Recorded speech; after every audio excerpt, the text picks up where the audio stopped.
बिस्मिल्लाहिर्रहमानिर्रहीम। अस्सलाम वालेकुम। आज मैं आप लोगों के लिए लेकर आई हूँ अचारी भिंडी। अगर आप में से कोई भिंडी शौक से नहीं खाता हो तो इस रेसिपी को आप ज़रूर ट्राई कीजिएगा।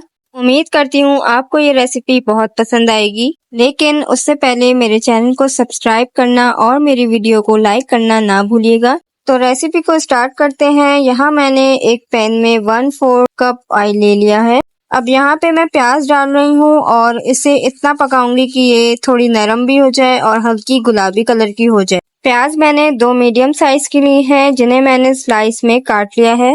प्याज नरम हो चुकी है और हल्का गुलाबी कलर आ चुका है। अब मैं इसमें डालूंगी 2 मीडियम साइज के टमाटर।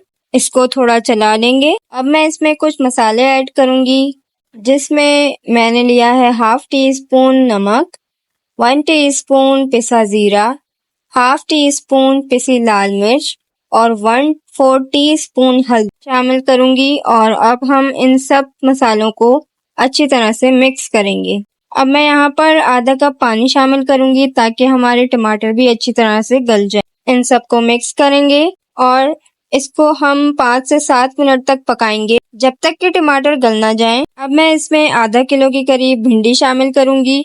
भिंडी को मैंने बीच से 2 टुकड़ों में काट लिया है।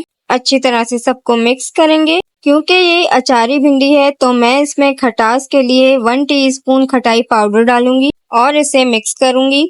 अब इसमें मैं आखिर में 1 टीस्पून के करीब लहसुन का अचार डालूंगी। आप इसमें कोई सा भी अचार डाल सकते हैं जो आपको पसंद। तो अचारी भिंडी हो चुकी है रेडी। आपने मुझे कमेंट कर जरूर बताना है। फिर किसी नई वीडियो तक के लिए अल्लाह हाफिज।